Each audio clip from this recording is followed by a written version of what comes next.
Hi, good evening. Welcome to this episode of Prophecy for the Last Hour. My name is Elizabeth McGee, and I'm your host for tonight. This is Preparing for a Paradigm Shift, and I have meat prepared again for the dinner hour. So thank you for tuning in, and I hope that you enjoy but can stay with me. We're going to, again, pack a lot of meat into a short session. So I have brought back my whiteboard here. I am going to kind of wrap up a theme that I've been doing for a bit on Kabbalah, on the physics of Yahweh and the whole cosmology. There is so much to know and understand. I try to encourage people and that I'm teaching the Word of God on what would be considered almost like a PhD level. There is so much depth to the Word. We have a tradition that is so deep, we don't need to apologize for anything. And part of our problem in the info wars of the world today is that we just have not had enough of our Hebraic heritage understanding that had enabled us to lead the dialogue. So with all that being said, I make no apologies. I am becoming a student of Kabbalah. It is Jewish mysticism. It is real. It is a blessed, how can I say this? I mean, I guess the flip side is, if the word scares you, you need to grow up into Christ. You need to understand your terminology. You cannot let buzzwords or words trip you up until you have done the research and have the understanding of what the dialogue is about. I have done a YouTube specifically explaining what Kabbalah is, what it is, and what it is not. There is Kabbalah with a C, there's Kabbalah with a K, there's Kabbalah with a Q. Okay, so what are all these different worlds? I am in the world of Jewish mystical Kabbalah, which was prophesied by our sages to come out at this time. This is the knowledge that would increase in all the earth, as Daniel says. This is the understanding, the light that was just going to come upon the elect, where we were just going to understand everything, a complete unveiling. Satan was going to have no place left to hide. I don't want to give too much intro. So anyways, I've been talking about, and I did touch on the concept today of the flat earth, how the biblical cosmology is, not only is our model, and is the way the words are used in that cosmology, is the way you need to use them in order to unlock the understanding that the sages were saying. They did not have a Hellenistic worldview, so their words were not used with those spins on them, okay? No pun intended. They were used in a geocentric concept, okay? Which is, I believe, when it's all said and done, we're going to find out is accurate. We are the apple of God's eye. So anyways, I have been talking about a binary, all right? This is, again, while I'm not a scientist, and I make no claims to be, and I don't teach science in this, what I am teaching is the philosophical or the sage or the theoretical theologies of these concepts, okay? And so I like the big picture. I like to have the understanding.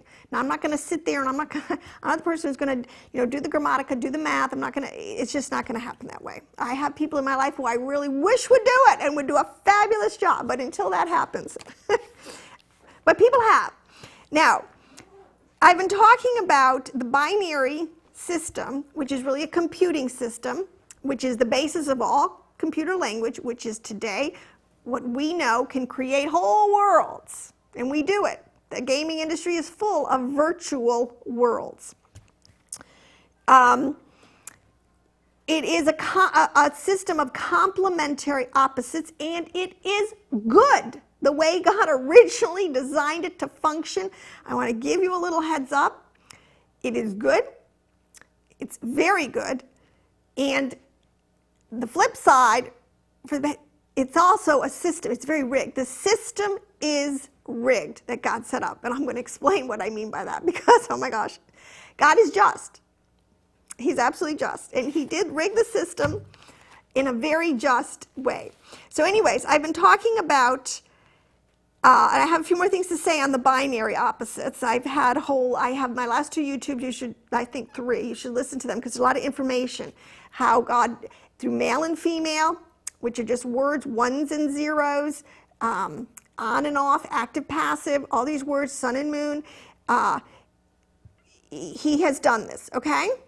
Now, this is something that we need to understand today. Two things.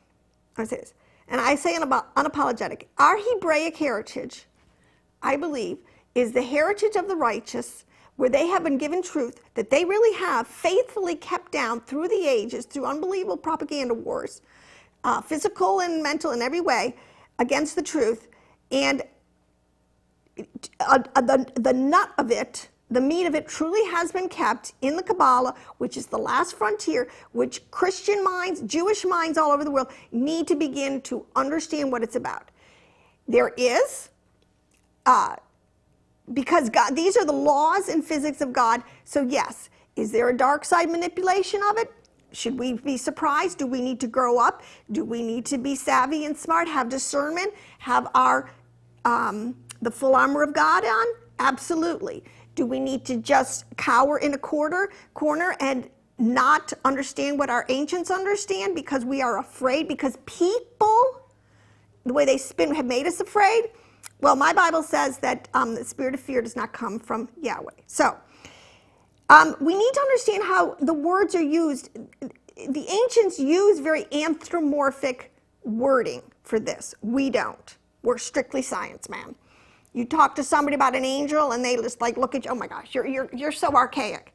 What we need to understand, angels are nothing more, and I'll read it again, are perceptible, meaning you can perceive their actions, perceptible, intelligent, cosmic laws that are repeatable, that are forces that have volition. Basically, in a nutshell, they're not little cherubs with fat little faces and wings that sit on it. These are the cosmic laws, and I'll tell you something. There are still myriads and myriads and myriads of cosmic angels that are still doing what God told them and wired them to do. Yes, there are some fallen angels that are creating all sorts of viruses and muck everything, but that's why I say the system is rigged, they're about to go bye-bye, along with all those who align themselves with that energy. Okay, so keep that in your mind. You have to understand, we are talking about physics. Unfortunately, the ancients used words for the physics that are exactly the same. Talking about the exact same. We all live under the same sun, moon, and stars. It's, nothing's really changed. They just use different words. This is the problem with the Tower of Babel. The languages were changed, so every culture kind of is spinning this understanding according to their language and their customs and their understandings. But it is Hebraic, and when it's all said and done, like Yahweh said, he saved the best wine for last, it's going to come out that the Hebrews really did keep the storyline the straightest that we ever had. So with all that said, there's two kinds of people the Bible's telling us. You can be a wheat or a tare at the end of the age. The wheat is what the Father planted. The righteous, they go into a barn, they get protected. The tares, the wicked, those get burnt up. I mean, that's the first grade basic bottom line understanding. But what's going on here is so deep. I mean, history, and it has been such a challenge to ferret it out because, again, of the propaganda where Satan loves to hide. He loves to hide his true nature and his intentions and his modus operandi. This is from a quote from what's called the Apocalypse of Baruch. It is an ancient pseudographic. It was found again in the, I can't even say it, Oxyrhynchus Greek. There was a whole pile of Greek, of ancient manuscripts that were found literally in a garbage dump in Egypt. Amazing. And in secular ones, they found great writings of the historians, but they found all these texts that were religious in nature, that some Christian, a lot of them Jewish, a lot of them in Aramaic, and so this was literature that was very well read. The Apocalypse of Baruch, this is what he says. But now you peoples and nations, you are guilty, because you have always trodden down the earth and used the creation unrighteously. For I have always benefited you, and you have always been ungrateful for the benevolence. See, this is the problem with God. Okay, he gave us this awesome creation, the rain and the sun fall on the just and the unjust. It waters the ground. We all eat the same food. The whole system is set up as just nothing but a blessing. But because of one, man's ungratefulness in not acknowledging the Creator, and two, in misusing it, there is going to come great judgment. Now, the flip side is Paul said, he said that people are going to be without excuse because of the creation. And when I say the creation, we understand we're talking, yes, about the physical creation, but as we're beginning to understand, there is so much to this that, in quantum physics, there's so much of this stuff that goes on, like kind of, so to speak, under the radar. Okay? So, let me get into some of the meat of this. So I have my little Kabbalah chart here. I just want to review this really quick. These are symbols. Somebody just, and I'll tell you what, yes, it might be a little like scary at first. It might be a little like, oh my gosh, there's so much information. There's a lot of jumble. You have to, but read your Jewish Kabbalah. Read Daniel Mott's, the Zohar today. Read the Sefer Yitzhar, which is a work by Abraham, our great patriarch. Okay? Now, the thing that has to be understood fundamentally, Paul says that we are a body, a soul, and a spirit. Actually, all the ancients have said that. I mean, ancient cultures. Everybody acknowledged the soul in the ancient world. I'll tell you, this is something today where we know we're at the end of the age, because nobody even wants to talk about the soul. Nobody wants to think about the soul. Today I live, tomorrow I die, oh well. Well, you know what? You're going to have a very rude awakening. Okay? There are three kind of levels to this thing. There is, in most people, this is what in the carnal world, we just stick down here in the world of physicality. This is the created world that we can see, touch, taste, and feel. This has a lot of the laws, the forces, the elements that go on, that make up our universe so that we can understand some physics and dynamics, so we can fly and we can do some, run all these cable wires and have satellites and all this kind of stuff. But it is still in a physical creation. And this is the carnal. This is the world Bible talks about this a lot of times is the lower waters, okay? Shekinah. This is a whole concept here, all right? I don't want to go too much into this, but then you have what's here in this middle section. This is the soul. What I say is, think of these. These are the programs that God has instituted that run the whole cosmos, okay? Our soul is just a huge, complex, unbelievably complex set of neurons that are going on all the time in our brains, in consciousness. This is the consciousness, the intellect, the soul, our will, our emotions, our personality, okay? Up here, this is what's really funny, because Satan really thinks this is what he's done in these at the end of the age. He has kind of severed us. Most of the world has been severed from knowing that there is a higher, there is a whole section up here where Yahweh God sits enthroned above his whole creation with wisdom and understanding. This is the world of the spirit, okay? And while Satan has a lot of his people, oh my gosh, and this is, I think, church, Christian, they are light years ahead of us. I would say the tares on using the forces, the laws, the angels, the dynamics that God has created really against us, okay? And we're not doing our job to counter and to be a protective and a salt, the salt, the preservative on the earth today. That's why we're going into chaos. I mean, just look at it. I mean, just look at the election. It really is a perfect example how things are spinning into chaos, okay? And that's just one level. And really in the soul level, oh my gosh, it's crazy. All right, now I want to say this. It took physicists over 5,700 years to realize what Abraham and his forefathers knew, okay? See, people always, and I've said this before, I'm saying people like Abraham and Moses and Shem and these people, these were some of the most savant minds of their generations. These were highly educated, intelligent people. Not only did they have a personal working relationship with Yahweh, people like Isaiah, they knew the physics, the sciences, the cultures of their worlds, okay? These are not nomadic shepherds living in a tent, like just right out of the field. I mean, that is one of Satan's biggest ruses, and it really irritates me. So anyways, It took physicists 5,700 years to realize what Abraham and his forefathers knew, that there are 10 dimensions to our universe. There are 10 symbols on the Sephirotic chart, okay? These represent universes, dimensions, areas in which God works, his emanations. God is multifaceted. So are we. Remember this idea of the principle of these stacking blocks. If a truth is true, it fits in every analogy. Now I just thought, okay, I'm an artist. Okay, I'm a person, right? I'm not God, but I am a person and I have these different, one of my attributes, I'm an artist. Okay, that is one of my emanations. That's something I do out there. You know, okay, I do this. Okay, I consider myself a Torah scholar or a sage today. I do that. I'm a mother. I'm a wife. I have friends. See, look at it. We still have to stop thinking that God is just, he's everything and he's one. This is the point. I'm one person, but I can wear all these hats. Okay, you don't think God can wear a couple of hats at the same time? He is the ultimate multitasker. Anyways, it's time for us to grasp the concept of the upper three dimensions. Okay, this is the point.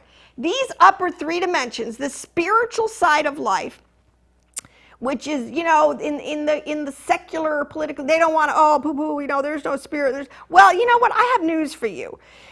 We're about to find out just how spiritual this whole thing really is. It is time for us all to grasp the concept that the upper three dimensions exist outside of the bottom seven.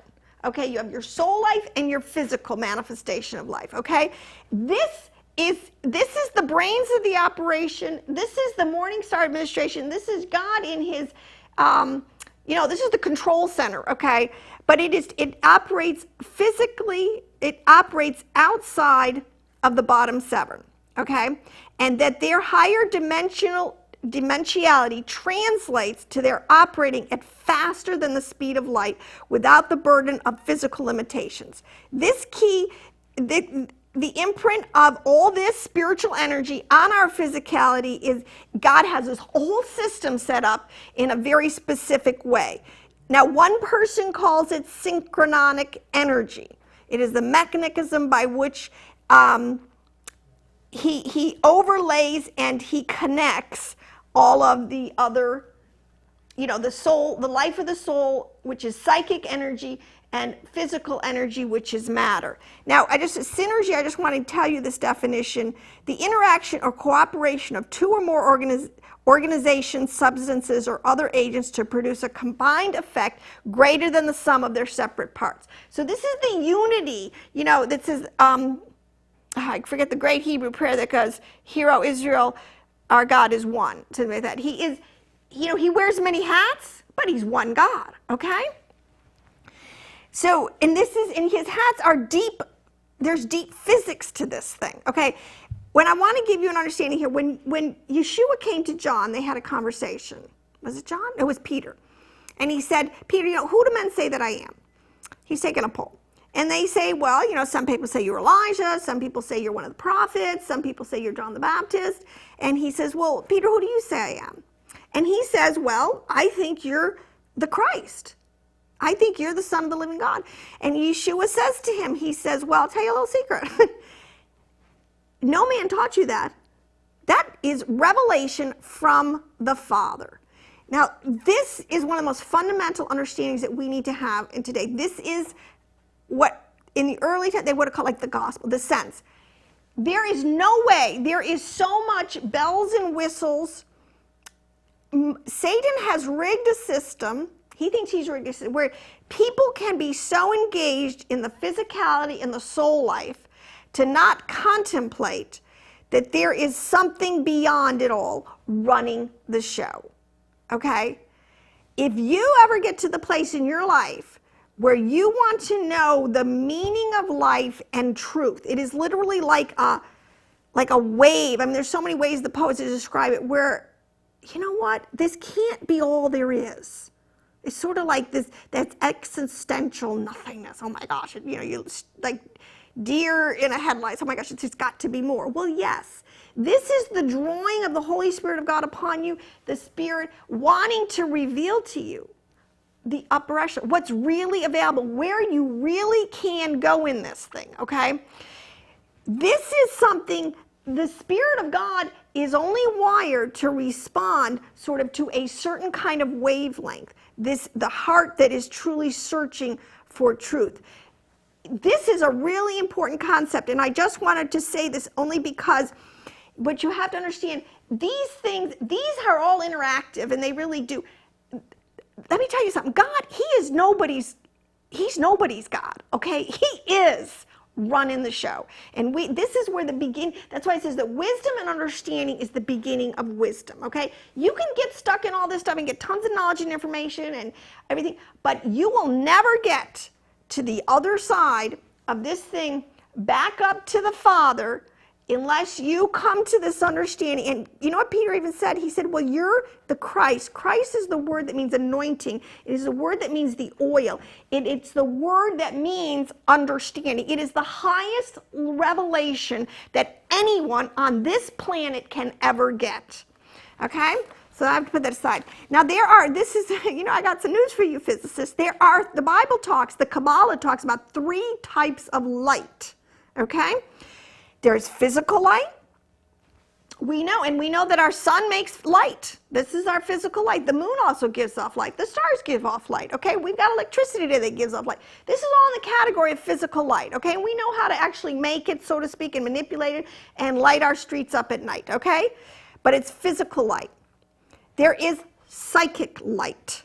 Okay, this is in the soul category here, and this is Yeshua, when he says that he is the light of the world, he has come into the world, this world of emanations, these 2 worlds.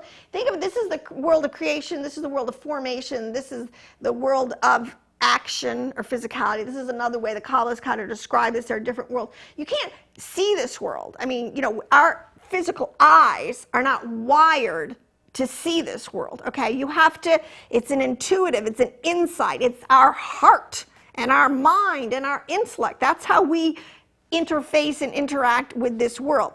There is psychic light, okay? Then there is spiritual light, okay? And this is the light that, see, because he came down, he manifests. See, the thing is, you got to understand, Yeshua is trying to save our soul. The light here that got turned off. We're in darkened vessels right now. He's got to turn the light back on. You got to get plugged back into the light switch. Your body's going to die. It's today, because we live under death.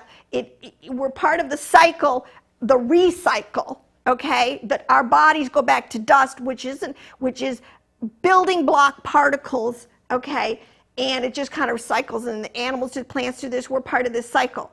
It is here. Yeshua came and turned the lights as the light of the world. When you get this light, and this, so I've had maybe a couple, 4 or 5 absolutely formative experiences in my life. And one of them was when I first got saved. I mean, the first time in my mind, I'm going, you know what? Yeshua is the truth. Jesus is the truth. I'm looking for it all over the place, in all the wrong places. And I had this flash of light go off in my brain. I will never forget it. It was literally a flash of Chokmah light. The spiritual light went off. I got plugged back into the grid. I mean, it was the most unbelievable experience. Many people have had this kind of experience or different kind of experiences.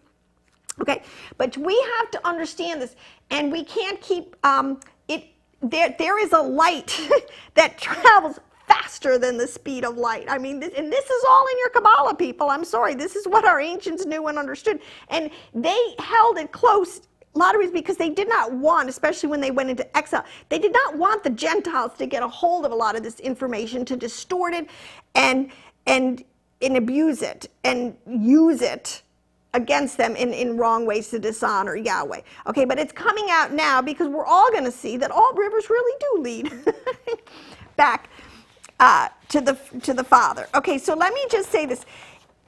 As I was saying, that the higher 3, think of this as light that is beyond our physical light, obviously, and beyond the spirit, the life of the soul, the light of the soul. There is a light. It says your word is a lamp unto my feet and a light unto my path. Meaning in your soul, you can get close to God. You can figure it out. You can commune with him. You have a mind that's like the mind of Christ. It was made with intellect, to think deep thoughts, to understand, to separate truth from falsehood. That is the job. I have to say that is the job of the Christian. Okay, now, so there are different, in these words today in physics, they'll use that there are 7 forms of matter, and there's space. Okay, but these are not, remember I said, and I've been getting into that the angels are, and they're psychic.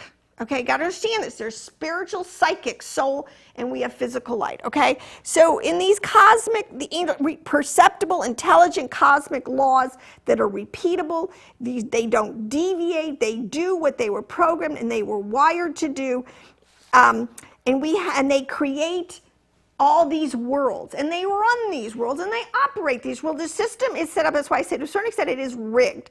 Okay, now you have space, which is an electrical field, time, a magnetic field, energy, an atomic binding energy, and mass, a nuclear strong force, the weak force. See, they have a lot of words, all these to explain these things that we know are operating. We know that there are laws the universe runs on, okay? Which is another form. They said these are Torah laws of God. These are laws. He's a very law. Law keeps things in order. They keep things functioning, running smoothly. They keep the blessings flowing. Now, let me go to this concept. Now, okay, I was talking about things that are binary, okay? So this, and I mean, this is, there's so many. Once I got stoned, I must be up to 50 kind of binary complementary concepts that work, complementary concepts that work together. But see, as we understand our ancients, we understand this was understanding that they had. Even the Chinese, now it can be demonstrated today, and they're doing, people who like to study the migrations of the people groups, and there's a lot of people unpacking this again, especially reading from the book of Jasher, understanding the migrations, understanding it's absolutely factual. Noah, who was the father now of us all, after the boat, it came out with 3 sons, and they migrated and repopulated the whole world. Okay? Many of Noah's descendants went to China. Okay? And they took with them a lot of the understanding. Noah was a righteous man. They took with them a lot of righteous understanding, okay? And also Abraham had many wives. He did. And many of his wives took this knowledge and understanding to different parts of the globe and we're continuing, and this is kind of the salt of the earth, permeating. I don't want to get into the keeping the genetic code of mankind, to fairly stable, because we've had some incursions. We've had some pretty bad viruses. But anyways, we won't go there. The I Ching, which is a big Chinese text, which is all about the binary setup of the universe. They have a lot of this information. So people read it and go, oh, how wise are the Chinese? Well, they got it from the Hebrews, okay? This is Plato got his knowledge from the Hebrews. The Greeks got their knowledge, the Egyptians got their knowledge from the Hebrews. This is what's going to come out, okay? Now, I Ching is the process.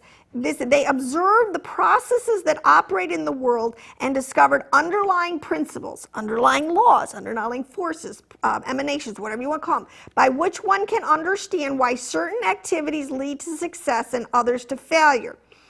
These principles were said to be unvarying because they are inherent within the nature of things, but everything else in the world changes. So in other words, when I say the system is rigged, God has set up a system, and this is what's so fascinating. Some of these, I can't even go into the physics of this.